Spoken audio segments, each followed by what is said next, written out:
반갑습니다. 성도는 예수를 만나기 전과 만난 후에 신분이 분명 바뀐 사람이죠. 주님을 만나기 전에 신분은 어둠에 거했던 자들이었고, 그러나 반면에 주님을 만난 이후부터는 바로 빛의 자녀로 속한 자가 되어진 신분의 변화가 있는 사람들입니다. 그런데 오늘 이 말씀은 빛의 자녀들이라고 불리는 그 성도의 영적 신앙에 대해서 말씀하고 있는 부분입니다. 여러분, 먼저 이 15절에 보면 이 당시에 이들을 향해서 어떻게 말씀하는가, 또 동시에 우리에게 무엇을 지금 묻고 있는가를 생각해 볼 수 있는데요. 여러분, 먼저 15절 같이 한번 읽어볼까요? 시작. 그런즉 너희가 어떻게 행할지를 자세히 주의하여 지혜 없는 자같이 하지 말고 오직 지혜 있는 자같이 하여. 맨 앞부분에 나오는 거는요, 바로 그런즉이라는 접속사입니다. 이것은요, 앞에 있는 그 선행절인 1절부터 14절에 있는 그 말씀, 바로 빛의 자녀에 대해서 나왔던 부분과, 그리고 이제 15절부터 21절에 관계되어진 그거는 연결으로서, 그런즉 빛의 자녀들로서 지혜롭고 성령 충만한 삶이 과연 어떠한 삶인가를 이렇게 연결시키고 있는 그런 접속사라는 것이죠. 자, 15절에 보면 그런즉 너희가 어떻게 행할지를 자세히 주의하여. 이것은 빛의 자녀들이 할 수 있는 성도들의 삶이 과연 어떠한 삶이 되어져야 하는지에 대해서 자세히 주의하여 볼 것을 요청하는 말씀이죠. 자, 그러면서 15절 하반절에는요, 지혜 없는 자같이 말고 오직 지혜 있는 자같이 하여. 자, 지혜 있는 자다라고 말하고 있는데, 지혜 없는 자같이 하지 말고 지혜 있는 자같이 하여라고 했는데, 그 지혜 있다라는 것은요, 단순히 어떤 인간적인 경험과 지식이 많은 것을 말하는 것이 아닙니다. 이것은요, 이 지혜라는 것은 늘 성경적인 의미의 지혜는 바로 하나님의 뜻과 계획에 대해서 폭넓은 통찰을 가진 사람을 지혜 있는 자라고 말하는 것이죠.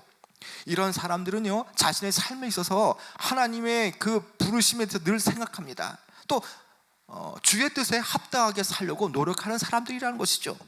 그러나 지혜 없는 사람은 어떻습니까?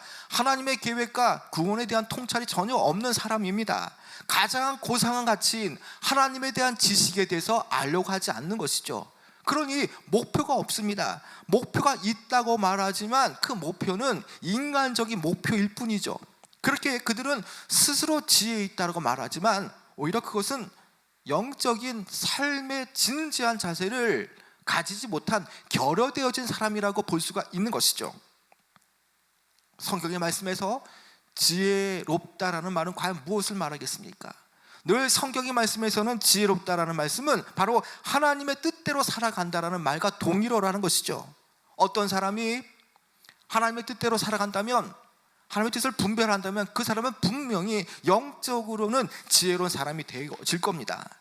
그런 차원에서 본다라면 지혜는요, 하나님이 우리에게 주신 교훈을 가지고 인생에 부딪히는 그 많은 환경들 가운데에 구체적으로 하나님 주신 그 지혜를 가지고 어떻게 삶의 적용을 나타내고 또 하나님의 그 가치와 말씀 앞에 부합되는 삶을 살아가는가에 대해서 말씀하고 있는 부분이라는 것이죠. 지금 에베소 교인들은요, 그 지혜에 대해서 한번 좀 생각해 보라고 바울이 그들에게 당부하고 있는 것입니다.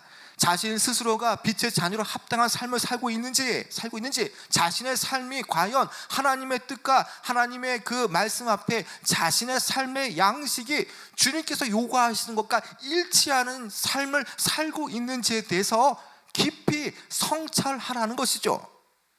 자, 먼저 바울은요, 몇 가지를 주문하는데, 먼저 가장 기본이 되어지는 시간에 대해서, 영적으로 지혜로운 사람이 어떻게 시간을 써야 하는 것에 대해서 시간을 말하고 있다는 것이죠. 여러분, 16절 같이 한번 읽어볼까요? 16절 시작. 세월을 아끼라, 때가 악하니라. 에베소 교인들 향해서 세월을 아끼라라고 말하는 거죠. 여기에 아끼라라고 번역되어진 헬라어 엑사고라조라는 뜻은요, 어떤 물건을 돈으로 산다라는 뜻이 있습니다. 대가를 지불하고 그것을 갖는 것이죠. 또 다른 의미는 어떤 것을 샀기 때문에 속량한다라는 의미가 있다는 것이죠. 자, 세월을 속량하라, 세월을 사서 속량하라, 세월을 아끼라, 세월을 대가를 지불하는 뜻은 과연 무엇이겠습니까? 그것은 말 그대로 자신에게 주어진 날들, 또 자신에게 주어진 시간 속에서 그것을 잘 활용하고 그것을 붙들어 매라는 뜻이 여기에 포함되어 있다는 거죠.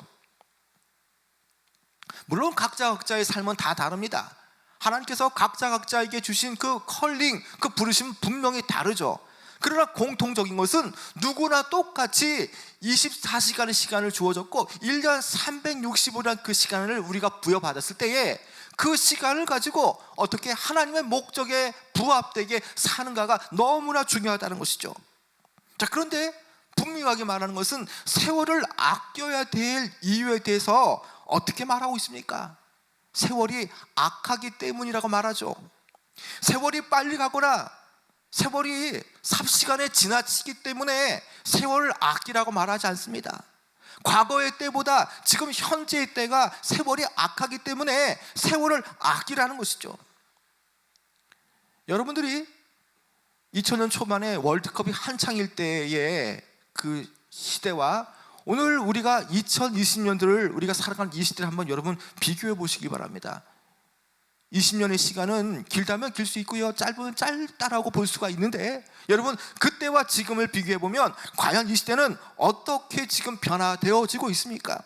분명히 모르긴 몰라도 많은 사람이 느끼든 느끼지 못하던 영적이든 영적이지 않던 상관없이 분명하게 사회, 경제 모든 영적인 부분, 이 모든 그 통칭되어지는 모든 분야들은 시간이 갈수록 악해져 가고 있다는 것이죠.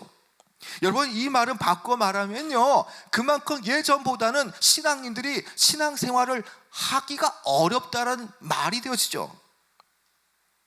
왜 이 모든 시대들이 악한 이유가 되어지는 겁니까? 그것은요, 바로 이 시대는 바로 불순종의 아들들 가운데 역사하는 악한 영의 지배 아래에 놓였기 때문입니다. 공중 권세 잡은 자들, 정사와 주관자들, 이러한 것들이 다 무엇입니까? 바로 마귀와 사탄의 조종을 받기 때문에 아무리 과학이 발달하고 의학이 발달해도요, 영적으로는 더 나아질 수가 없는 겁니다. 더 나빠지면 나빠질 수밖에 없다는 것이죠. 이 시대의 모든 날들은요, 잠재적으로 악으로 충만한 시대라는 것이죠.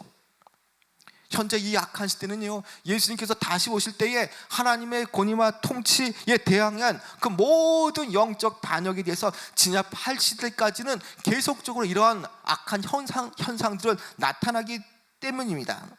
자, 그래서 지금 바로 우리가 살고 있는 이 시대가, 이때가 어떠한 때인가를 우리는 분명하게 알아야 될 필요가 있는 것이죠.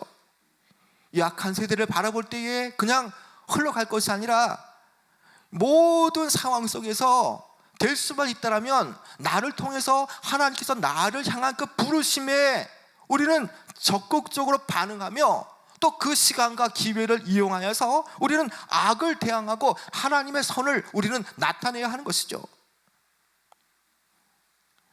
여러분, 2주 전에 총신대학교에서 동성애가 죄라고 발언하는 그 교수님이 그 재단 이사, 운영이사들이 모인 그 상황 속에서 불과 1년을 정년 퇴직을 남겨놓고 전격적으로 학교에서 해임당하는 일이 벌어졌습니다. 사상 초유의 일이 벌어진 것이죠. 동성애를 죄라고 발언하고 또 이 발언을 들었던 어떤 학생이 자신이 수치심을 느낀다라고 그것을 교육부에 고발을 했고, 또 교육부가 이것을 진상조사를 하라고 해서 총장과 운영이사들이 그것을 회의를 주재하면서 오랜 기간 동안 한 4개월이었나요? 6개월이었나요? 그 기간 동안 결국에는 이 교수님에 대해서 동성애를 죄라고 한 것, 그것이 여러 학생들에게 수치심과 또 마음을 편치 않게 만들었다는 이유로 전격적으로 해임을 당했습니다. 여러분, 신학교는 과연 어떤 곳입니까? 신학교는 바로 목회자를 배출하기 위해서 선지생들을 길러내는 선지학교라는 것입니다. 일반 대학과 다르게 모든 신학교는 그 하나님의 그 어떤 뜻을 구현하기 위해서 만들어진 일반 대학과 다른 건학 이념을 가진 그런 학교라는 것이죠. 그러한 곳에서 동성애를 죄라고 말했다고 해서 그것을 해임시키는 이런 일이 총신대학교에서 벌어졌다는 것이죠. 여러분, 문제는 이러한 교수님이 해임당하고 나서 어떠한 교수들도 그 일에 적극적으로 나서지 않는다는 것입니다. 또 그러한 발언을 하게 되거나 또 동조하게 되어지면 그 다음 타겟이 자기가 되어지기 때문에 자신도 해임되어질 수 있기 때문에 동성애를 죄라고 말하지 않는다는 것이죠. 여러분, 차별금지법이 통과되어지면요, 동성애를 죄라고 하게 되어지면 그것이 현행법을 위반하는 그런 일이 우리에게 벌어지게 되어집니다. 우리는 시대를 분명하게 분별할 수 있어야 됩니다. 이러한 일들이 일어나는 것을 볼 때에 그만큼 주님 오실 날이 가까워져 간다는 것이죠. 주님이 가까이 오실 때는 그만큼 영적으로 배도가 이렇게 온 천하에 펼쳐지게 되어지고, 또 교회나 신학교나 그 모든 믿는 성도들 가운데에 하나님을 떠나서 세상을 향하고 배도하는 그런 일들이 많다라고 말하거든요. 여러분, 그뿐만이 아닙니다. 여러분, 이제 좀 있으면 6월에는요 세계 종교 통합의 날에 세계 종교 친선 언약식과 세계 종교 연합 선언식 종교 통합 선언이 이제 6월 얼마 있지 않으면 네덜란드 헤이그에서 이러한 일들이 일어나게 되어집니다. 여기에 WCG를 지지하는 그런 NCCK를 중심으로 한 그런 교단들이 여기에 가입되어서 종교가 하나가 되어지는 그런 일에 지금 가담하고 있다는 것입니다. 그러면 종교가 하나가 되어진다는 그 전제는 과연 뭐냐? 모든 종교에는 다 구원이 있다는 전제 하에서 지금 연합과 일치가 이루어진다는 겁니다. 그러면 과연 교회의 존재 이유가 과연 필요하냐?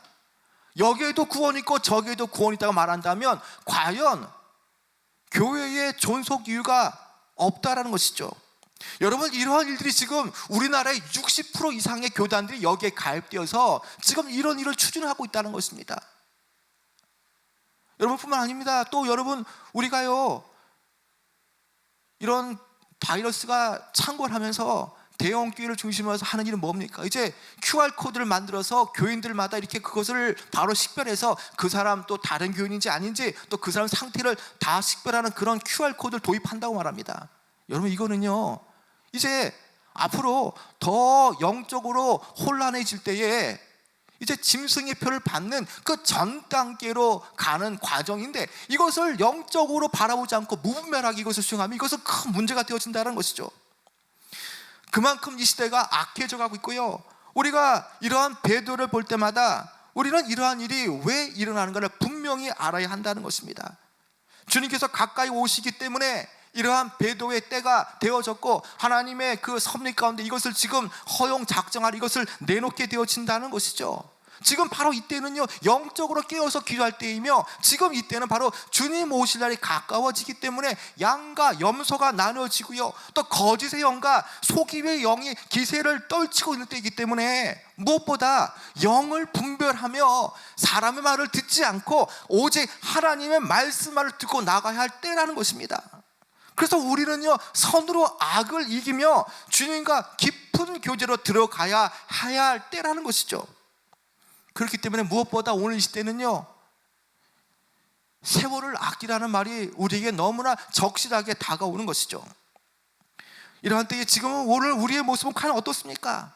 혹 악한 세대의 영향을 받으면서 우리의 시간을 참으로 무가치하게 낭비하고 있지는 않습니까? 선한 일을 위해 우리가 열심을 내어도 모자른 판에 오히려 여전히 습관적인 죄악을 끊지 못하여서 세월을 아끼지 못하는 경우가 없는지도 우리는 살펴봐야 하는 것이죠. 내게 주어진 시간을 헛되이 보내는 것이 아니라 나를 통해서 하나님의 부르심 앞에 하나님의 그 영광을 나를 통해서 드려지는 그런 삶을 우리는 살아가야 하는 것이죠. 그러기 위해서는요 세월을 아끼는 지혜가 무엇보다도 필요합니다. 지금 에베소 서신을 받는 이들에게는요 무엇을 요청받고 있습니까? 하나님의 백성으로서 오직 주의 뜻이 무엇인지 이해하도록 지금 요청받고 있는 것이죠. 그래서 17절에 이렇게 말씀하지 않습니까? 여러분 17절 같이 한번 읽어볼까요? 시작. 그러므로 어리석은 자가 되지 말고 오직 주의 뜻이 무엇인가 이해하라. 여기에 어리석은 자는요 지혜 없는 자와 동일한 말입니다. 어리석은 자는요 바로 실제적인 이해나 지각이 없는 사람을 말하는 것이죠. 즉 어리석은 자, 이해 없는 자가 되지 말고라는 의미는요, 결국에는 주의 뜻을 이해하는 사람이 되라고 하는 그런 권면의 말씀이죠. 영적으로 혼탁하고 분별하기 힘든 이 시대에 주의 뜻을 이해하는 것이 너무나 중요하고 분별하는 것이 너무나 중요하다는 뜻인 것이죠. 그래서 될 수만 있다면 때를 분별하고 주의 뜻이 무엇인가를 생각해 보라는 것입니다. 우리가 때를 알기 위해서, 또 주님의 뜻을 우리가 분별하기 위해서는요, 우리의 눈은 세상을 향하기보다 우리의 눈은 주님께로 향해야 됩니다. 주님의 말씀을 듣고 또 성경에 게시된 그분의 말씀에 주의를 기울일 때에 비로소 우리는 주님의 뜻이 이해가 되어지고요, 주의 뜻이 우리에게 분별되어진다라는 것입니다. 로마서 12장 2절에 보면 이렇게 말씀하지 않습니까? 너희는 이 세대를 본받지 말고 오직 마음을 새롭게 함으로 변화를 받아 하나님의 선하시고 기쁘시고 온전한 뜻이 무엇인지 분별하도록 하라.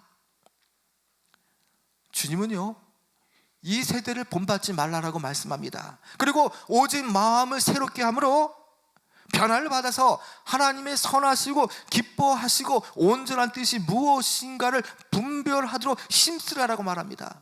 여러분, 이렇게 가기 위해서는요, 마음을 새롭게 하는 그런 작업이 필요합니다. 마음이 변화를 받아야만 하나님의 선하시고 기쁘신 뜻이 무엇인가를 알 수가 있는 것이죠. 우리가 주의 뜻을 이해하는 것은요, 스스로 날마다 그 직면한 상황 속에서 하나님의 뜻을 잘 우리는 가려내어지는 겁니다.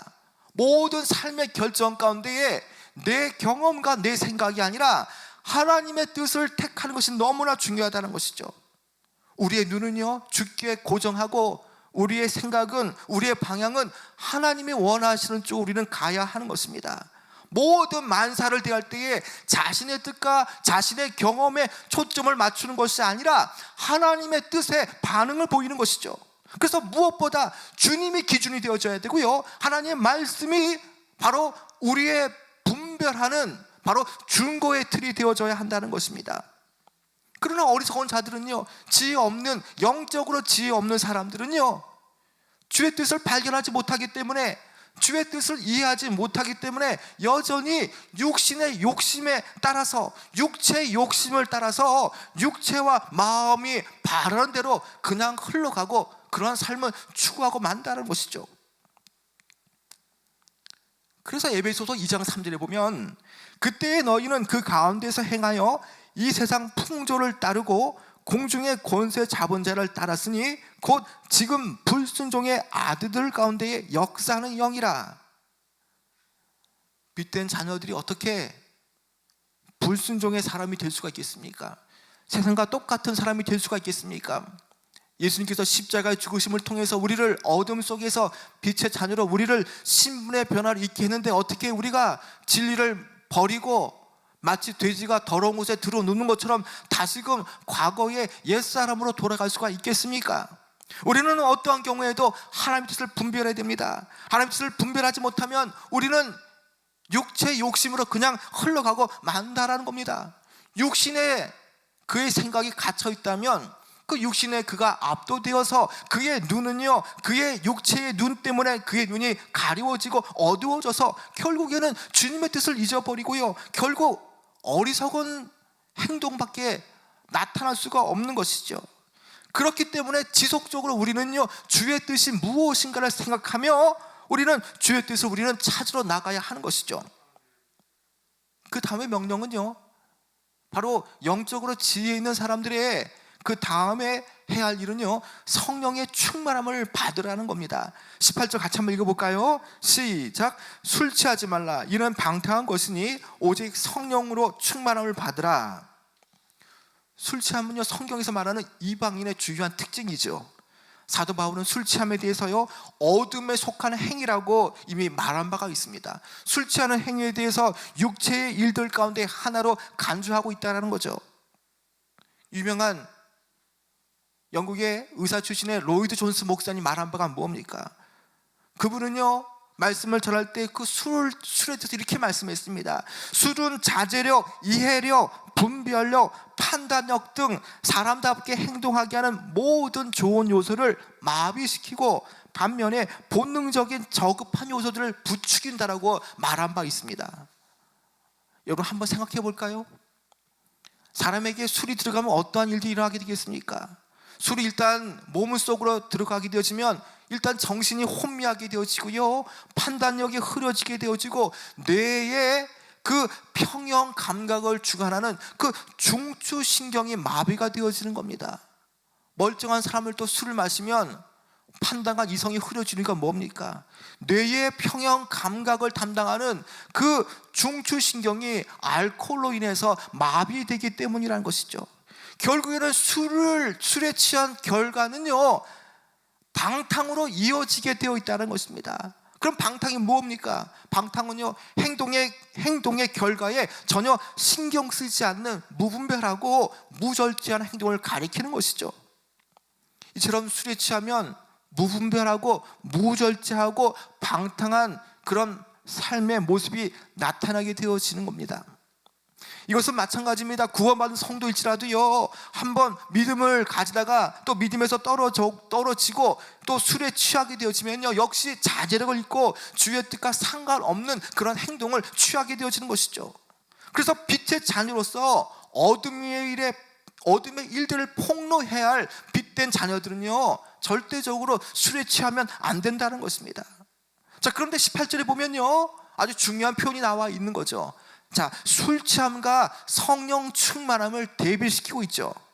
이 두 가지는 외관상 유사성을 보이지만 본질적으로 너무나 대조를 이루는 모습입니다. 술 취한 사람이 어디에 의지합니까? 술 취한 사람은요, 술의 힘에 자신을 내맡기죠. 또 그 술에 취한 그 것에 의해서 행동을 하게 되어집니다. 그러나 여러분, 성령 충만함도 비슷하지만 다른 게 있죠. 성령 충만한 사람은요, 성령의 힘에 의지하여서 그 성령에 의해서 그의 행동이 나타나게 되어지는 것이죠. 술 취함의 결과가 무절제와 방탕을 가져온다면 성령 충만함의 결과는요, 절제와 거룩한 행실을 낳게 되어지는 거죠. 바로 영적 대조를 이룬다는 것입니다.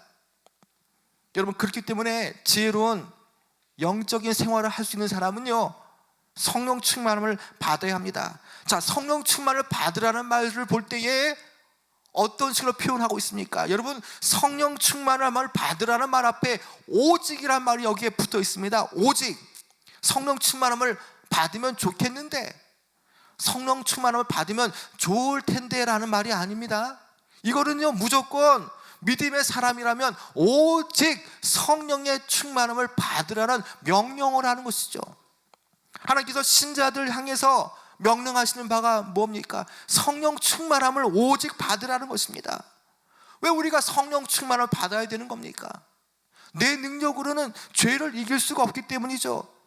나만의 힘으로는, 나의 성정으로는 주의 뜻을 이행할 수가 없기 때문입니다. 주의 뜻대로 살 수 없기 때문이죠. 죄를 짓지 않기 위해서, 또 생명이 보장되어진 좁은 길로 가기 위해서는요, 우리는 성령 충만을 받지 않고 우리는 그 길로 갈 수 없고 또 죄에 대해서 우리가 이길 수가 없다라는 겁니다. 이렇던 연약한 우리에게 하나님 주신 선물이 뭡니까? 예수 그리스도를 믿을 때에 성령께서 우리 안에 내주하시는 그런 은혜를 우리에게 허락하셨다는 것입니다. 그래서 죄를 짓는 것에 대해서 나는 약합니다, 나는 원래 인간이 그렇지 않습니까? 라고 변명할 수가 없다는 겁니다. 우리가 성령의 지배를 받으면 성령께서 하시는 대로 우리가 그 행동이 나타나기 때문이라는 것이죠. 성령 충만하게 된다는 뜻은 과연 또 어떤 뜻이겠습니까? 성령이 성도들에게 충만히 임하게 되어질 때에 바로 성령님이 내 삶을 주도하시며 다스리고 인도하신다는 것이죠. 예전에는 예수님을 알지 못했을 때는 내가 내 스스로 내 인생의 주관자가 되었습니다. 또 그렇게 사는 것이 괜찮고 멋있는 삶인 줄 알았던 것이죠. 그러나 성령 하나님을 만나고 나서는 내가 했던 그 삶, 하나님을 떠났던 그런 자연적인 삶은 결국 육신적인 삶, 썩어 부패할 수밖에 없는 그런 삶이라는 것을 깨닫게 되어졌습니다. 그리고 날마다 내 안에 성령이 내주하시기 때문에 우리는 그 성령의 인도하심 가운데에 각자마다 그 부르심 앞에, 컬링 앞에 주어진 사명을 감당할 수가 있다는 것입니다. 성령 충만 받기 전에 그 제자들의 모습, 그리고 오순절날 성령이 임하실 때 성령 받은 그 제자들의 모습은 얼마나 다릅니까? 사도행전은요, 성령의 역사, 또 성령 행전이라 불려지는 그런 그 말씀입니다. 사도행전에서 예수님께서 하늘로 승천한 이후에 예수님과 같은 분을 보내시라 말씀하시면서 예루살렘을 떠나지 말라고 말씀하시면서 오순절 마가의 다락방에 모였던 그 120문도라든지 아니면 스데반 집사님 같은 분들, 아니면 베드로 제자와 같은 그런 사람들은요, 성령 충만한 사람들은 여기에 기록되어 있습니다. 자, 그들은요, 주님의 말씀에 순종함으로써 하나님께 쓰임받고 하나님의 놀라운 구속사의 큰 일을 감당했던 사람이라는 것입니다. 다시 말하면 모든 그런 하나님의 그 놀라운 일들을 만들었던 그런 사람들은요, 결국 성령에 충만한 사람이었다는 것이죠. 성령에 붙잡힌 사람들이었고 성령을 통해서 하나님의 능력과 하나님의 지혜로 일했던 사람이라는 것입니다. 우리가 성령에 충만하게 되어지면요, 죄의 본성에 부패되어진 마음과 지성과 의지가 성령의 영향을 받아서 그런 생각과 마음과 의지가 달라지게 되어집니다. 성령이 내 안에 계시면 각 사람 마음 안에 그 마음과 지성과 의지의 영향력을 행사하게 되어지고요, 그리고 그 성령께서 지혜의 영, 계시의 영을 주셔서 내 상황 속에서, 내가 직면한 상황 속에서 앞이 캄캄하고 또 분간할 수 없는 그런 상황일지라도 어떤 길로 가야 하는지, 어디가 진리인지, 어떤 것이 맞는지를 우리에게 분명하게 가르쳐 주신다는 것입니다. 우리가 성령 충만하다가도요, 성령 충만하지 않으면 어김없이 내 안에 있는 여전히 완악한 나의 본성이 나타나게 되어집니다. 거룩하지 않은 부분들이 나타나기 때문에 여전히 인간적인 행동을 하게 되어지고요, 또 그런 일들이 계속되어지게 되면 성도와 성도 간에 아픔과 상처를 주는 일들도 나타나게 되어지는 것이죠. 그렇게 신앙이 뜨거웠던 바울도 그가 자신에 대해서 어떻게 고백하고 있습니까? 내 안에 성령의 법과 육신의 법이 서로 싸우고 있다고 말하지 않습니까? 여러분, 그렇기 때문에 우리는요, 그 바울이 말한 바처럼 우리는 날마다 성령 충만함을 위해서 성령을 단회적으로 받는 그런 행위에서 그쳐지는 것이 아니라 우리는 날마다 성령의 충만함을 날마다 경험하며 그것을 지속해야 하는 것입니다. 우리는 계속적으로 성령 충만함을 사모하고요, 그것을 경험해야 하는 것이죠. 성령께서 오늘 저와 여러분들에게 충만하게 임하시게 되면요, 성령이 나를 지배하게 되고요, 또 성령이 원하시는 사람이 될 수가 있는 것입니다. 그래서 우리는 될 수만 있다면 성령의 사람이 되어져야 하는 것입니다. 이제 지혜 있는, 영적으로 지혜 있는 사람들에서 마지막으로 하는 그 명령이 있습니다. 여러분 19절 같이 한번 읽어볼까요? 19절, 자 시작. 시와 찬송과 신령한 노래들로 서로 화답하며 너희의 마음으로 주께 노래하며 찬송하며. 찬송은 과연 어떤 것입니까?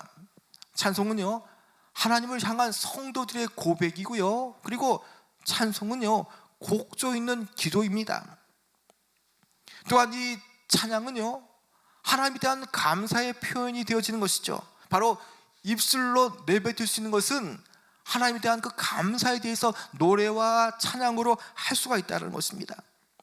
늘 성령 충만한 성도들은요, 그들에게 끊어지지 않는 것이 무엇입니까? 그들의 입술에서요, 마음의 기쁜 찬양이 흘러넘치게 되어집니다. 예배를 통해서도요, 찬양과 또 찬미를 통해서 하나님이 행하신 그 큰 일에 대해서 높이고 또 그것을 찬양하기 마련이라는 거죠. 그래서 19절에는요, 바로 그 구약의 시편과 또 시 형태의 새로운 노래들이라고 하는 의미에서 시라고 표현하고 있고요, 또 찬미에 대해서 말하고 있는 부분은 바로 하나님의 은혜와 영광을 찬양하기 때문에 그것에 대해서 찬미라고 말하고 있습니다. 또 여러분, 왜 신령한 노래라고 말합니까? 일반적인 사람의 마음을 높이고 사람의 감정을 나타내는 그런 노래가 아닌 하나님에 대한 부분이기 때문에 이것에 대해서 신령한 노래, 성령의 영감으로 만들어진 노래라는 의미로서 우리가 신령한 노래라고 여기에 말씀하고 있다는 것이죠. 결국 시와 찬미와 신령한 노래는요, 성령의 감동을 받은 사람만이 하나님께 드릴 수 있는 찬양이라는 것입니다. 성도들이 하나님께 또 주님께 찬양의 그 고백을 올려드릴 때에 그리스도 예수 안에서 하나님께서 이루신 그런 큰 일에 대해서 우리는 고백하게 되어지고요, 또 그러한 고백의 공동체가 나타나면 나타날수록 성도들은요 세워지고 더욱더 믿음의 사람으로 더 커져 간다는 것입니다. 여러분, 하나님께서 찬양을 받으시는 것이 얼마나 기쁜지 모른다는 것입니다. 여러분, 찬양의 제사를 날마다 드리길 바랍니다. 여러분, 하나님께 드리는 그 제사라고 말할 때에 찬양의 제사라고 말하지 않습니까? 여러분, 예배와 비슷한 그 수준으로 찬양 또한 하나님께서 받으신다는 것입니다. 세상의 음악이 아무리 훌륭하고 아무리 멋져 보여도요, 세상 음악은 세상 음악일 뿐입니다. 여러분, 세상의 음악은요 사람의 감정 또 사람의 그 마음을 치유하고 또 그런 아픔과 어려움을 나타내는 그런 노래일 뿐입니다. 그러나 분명하게 시와 찬미와 신령한 노래는요 하나님을 높이기 때문에 이러한 찬양은 찬양할수록 하나님께서 영광을 받으시죠. 그래서 세월을 아끼는 지혜 있는 사람들은요 입술의 고백으로 날마다 감사의 찬미의 제사를 올려드려야 한다는 것입니다. 여러분, 이제 마지막 그 종언 부분에서요 20절에 이렇게 말씀합니다. 같이 한번 읽어볼까요? 시작. 범사에 우리 주 예수 그리스도의 이름으로 항상 아버지 하나님께 감사하며. 왜 우리가 예수 그리스도의 이름으로 항상 하나님 아버지께 감사해야 합니까? 그것은요 성도들이 특별히 우리 주 예수 그리스도의 이름으로 하나님께 감사해야 할 것은요, 모든 신령한 복은 그리스도 안에서 그리고 그리스도를 통해서 성도들에게 주어지고요, 또 모든 찬송과 기도와 그런 감사는요 그리스도를 통해서 바로 그분의 그리스도의 이름으로 아버지 하나님께 상달되어지기 때문에 모든 일을 행할 때에 그리스도의 이름으로 하나님 아버지께 감사해야 한다는 것이죠. 여기에 범사에라는 말을 여러분 유의해 보시기 바랍니다. 범사에라는 말은요 하나님이 하시는 모든 크고 작은 일을 다 말하는 겁니다. 크든 작든 모든 그 시간에 포함된 것을 말하는 것이죠. 즉 범사에 바로 모든 일에 감사한다는 것은요 기쁠 때나 즐거울 때나 슬플 때나 또 모든 시련과 고통이 닥칠 때라도요 하나님 앞에 감사한다는 것을 말하는 것이죠. 성도들이 시련과 고통을 겪을 때에도 감사할 수 있는 이유가 뭡니까? 바로 그것은요 하나님께서 예수 그리스도를 통하여서 바로 우리를 자기의 아들로 삼아주시고 하나님의 자녀로 양자로 삼아주셨다는 것이죠. 어둠에 속했던 자들을 하나님의 빛된 자녀로 양자로 삼아주셨고, 또 우리가 담대하게 예수 그리스도의 이름으로 담대하게 아버지 앞으로 나아갈 수 있도록 우리에게 그런 특권을, 신분의 지위를 허락하셨다는 것이죠. 그리고 주님은요 우리에게 가장 자비로우신 분이시며 각양의 좋은 은사와 온전한 선물을 주시기를 기뻐하시는 분이기 때문에 우리는 날마다 예수 그리스도의 이름으로 하나님께 감사해야 한다는 것입니다. 여러분들은 하루에 눈을 뜨고 하루를 시작할 때, 그리고 눈을 감고 잠을 청할 때에 얼마나 여러분들은 많은 감사를 하나님께 올려드리고 있습니까? 감사의 생활은요 당장 감사할 수 있는 요건이 없을지라도요 하박국처럼, 그리 아니하실지라도 다니엘과 새치모처럼 그런 상황일지라도, 아니면 무화과 나무에 열매가 없고 외양간에 소가 없을지라도 오직 하나님 한 분 때문에 즐거워하리라는 그 고백으로 내 삶의 시련과 어려움이 닥쳐와도요 우리는 날마다 감사하는 것이 바로 우리 믿음의 또 지혜로운 자들의 바로 하나의 특징이 되어지는 것입니다. 그래서 날마다 감사해야 한다는 것입니다. 세움교회 여러분, 우리는요 지금 하나님이 기뻐하시는 지혜 있는 삶을 지금 우리가 말씀을 통해 듣고 있습니다. 영적으로 지혜로운 사람은 분명하게 오늘 내가 살아가는 그 시대를 분별하며 세월을 아끼는 사람입니다. 그리고 무엇보다 그 하나님의 뜻을 발견하며 또 그 분별되어진 그 뜻을 내 계획과 내 삶의 동기와 목표에 하나님의 뜻을 맞추는 사람이라는 것입니다. 그렇기 때문에 어떠한 경우에도 우리는 지혜로운 자가 되어져야 한다는 것입니다. 날마다 경건한 생활을 하며 세상에 취할 것이 아니라 성령에 취하고 오직 성령에 충만한 그런 삶을 살아가며 찬미와 감사로 하나님 앞에 찬양의 감사를 드리며 날마다 하나님께 영광을 돌리는 그런 삶이 되어져야 한다는 것입니다. 오늘 우리는 5가지를 살펴봤습니다. 과연 우리가 이때를 분별하면서 오늘 내 삶 가운데 역사하시는 주님을 바라보면서 과연 우리는 얼마나 깨어서 기도하며 또 그리고 주님께서 우리를 통해서 이렇게 지혜로운 자가 되기를 말씀하시는가 우리는 한 번쯤 생각해 봐야 하는 것입니다. 세월은 지나갑니다. 그냥 우리는 자신을 내버려 두면 세월에 그냥 흘러갈 뿐이라는 것이죠. 그래서 우리는 세월을 낚는 것처럼 세월을 가지고 우리는 기회를 삼아서 내게 주신 그 부르심 앞에 그 시간을 통해서 하나님 앞에 영광을 돌리며 그리고 날마다 하나님의 영광의 이름을 위해서 우리는 하루하루 살아가는 것, 이것이야말로 깨어서 기도하는 사람, 그리고 지혜 있는 사람의 바로 삶의 그 양태라는 것입니다. 오늘 주시는 이 말씀을 통해서 나는 과연 얼마큼 주님과 더 가까이 나가고 있는가? 정말 나는 주님이 보실 때에 영적으로 깨어있는 사람인가? 정말 나는 영적으로 지혜 있는 그런 신앙을 하고 있는가를 살펴볼 수 있는 귀한 시간 되어지길 축원합니다.